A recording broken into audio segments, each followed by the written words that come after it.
I got rich by the time I was 31. Here's the best advice I give my teenage friends. It was easy. What can I tell you? It was hard? No, it was easy. I'm a millionaire by 31. Let me tell you how I did it. I got 3 reasons why I got rich by the time I was 31. Let me give you those. Here's number 1. I lived in America. I mean, how lucky can you get? America's easy. That's why everybody wants to come here. People haven't plotted and schemed for 50 years saying if I could just get to Poland, everything would be okay. No. No.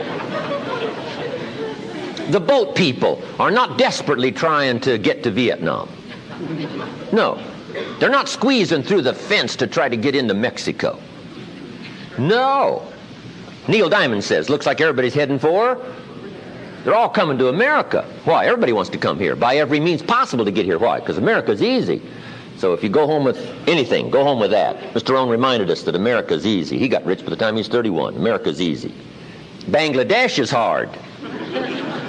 Just take that home. Here's the average yearly income in Bangladesh, $120. That would be hard. Tell me hard versus easy. So America's easy. Cambodia would be hard. The Khmer Rouge killed 2 million Cambodians to make communism work. That's hard. America is easy. India would be hard. They got their challenges these days. Tough. America's easy. China would be really hard. Underline really and make a study. It's hard. America's easy. And now in about 90 days you can have that memorized. I'm telling you, that's all you need. I got rich by the time I was 31. I lived in America. America's easy. Now here's number 2.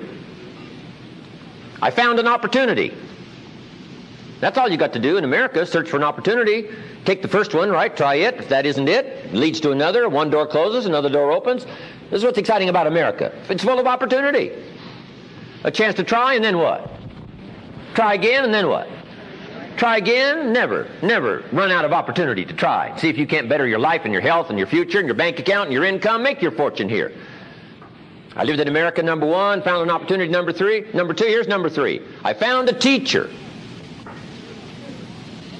What a grand and glorious, unique thing that was for me at that time in my life. I found a teacher willing to teach me. And his teaching came in 2 parts. Here's what it was. Very simple. Number 1, Mr. Rohn, you have evidently messed up between ages 19 and 25. Now, I could understand that. But he didn't leave me there. He said, now here's the answers on how to change it all, the next 6 years, so that the next 6 years won't be like the last 6. What an incredible teacher. Taught me how to have a whole brand new 6 years. First 6, what? I messed up. Second 6, what? I got it right. Second 6 years, I became a millionaire. During that second 6 years, the government was about the same. I'm telling you.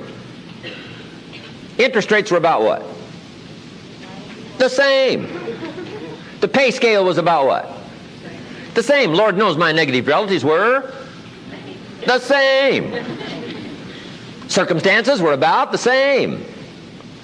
The economy was about the same. The unions and their philosophy was about the same. What was going on around me was about the same. Then how come I got rich that second 6 years? I was not the same. I changed.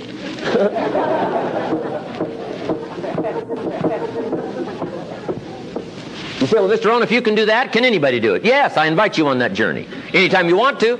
You can stay the same so that the next 6 years will be like the last 6. Take a look at the last 6 years. And I'm telling you, the next 6 years of your life is going to be like the last 6. Unless you want to count on this short list that we call not much list.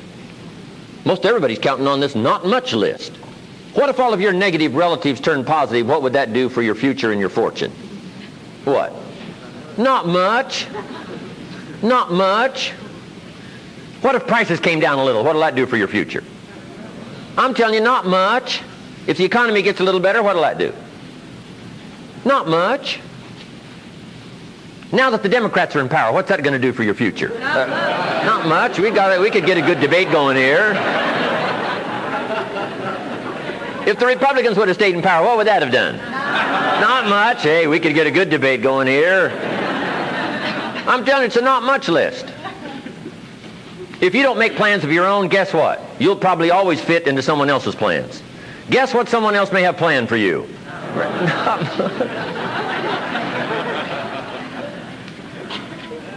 Then what's going to make the difference? You're going to have to make the difference. You're going to have to take charge. Now, Mr. Schoaf, my teacher, gave me a promise, and I want to give you that promise now. Here was the promise I got, and I bring it to you. Here's what my teacher said. If you will change, Mr. Rohn, he said, if you will change, everything will change for you. You don't have to change the government. You don't have to change prices. You don't have to change taxes. Forget all that. He said, if you will change, everything will change for you. And the first thing you start changing is what? Your philosophy. You start changing your mind. You start changing how you think. You start picking up new ideas and information. Gather new knowledge. Make better decisions about what's valuable. And I'm telling you, if you'll do that, your whole life will change. Your health will change. Your relationship with your family will change. Your ability to cope with challenges and problems will change. I'm telling you, income, promotions, all of it will change. If you will change, it'll all change. If you won't change, it isn't going to change. You can keep your fingers crossed if you want to and hope they'll straighten it out. You can wish for the wind not to blow quite as severe, but I'm telling you, wishing for the wind to change in your favor, we call naive at best. Don't do this any longer. Wish for a better wind. The key is to wish for the wisdom to set a better sail. Utilize whatever wind it blows to take you wherever you want to go. That is the philosophy I picked up at age 25, and it revolutionized my whole life. And here's what I found. I found it was easy. I got rich by the time I was 31, and it was easy. Now, here's my definition of easy. Got to jot this down. My definition of easy, meaning something I could do. I figure if it's something you can do, it's easy. Now, here's a parenthesis. Parenthesis, I worked hard at it. I found something I could do, which was easy, but I worked hard at it. I got up early and stayed up late, worked hard that 6 years. But what I did was easy, meaning it was something I could do. You say, well, Mr. Rohn, if it was so easy, how come everybody else around you during that 6 years, how come they didn't get rich? Here's why. It's easy not to.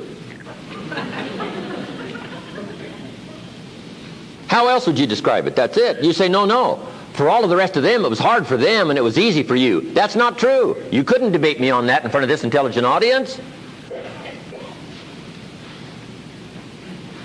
But here's the challenge. Let me give it to you in a philosophical phrase. I tend to be a little philosophical. Here it is. The things that are easy to do are also easy not to do. That's the difference between success and failure.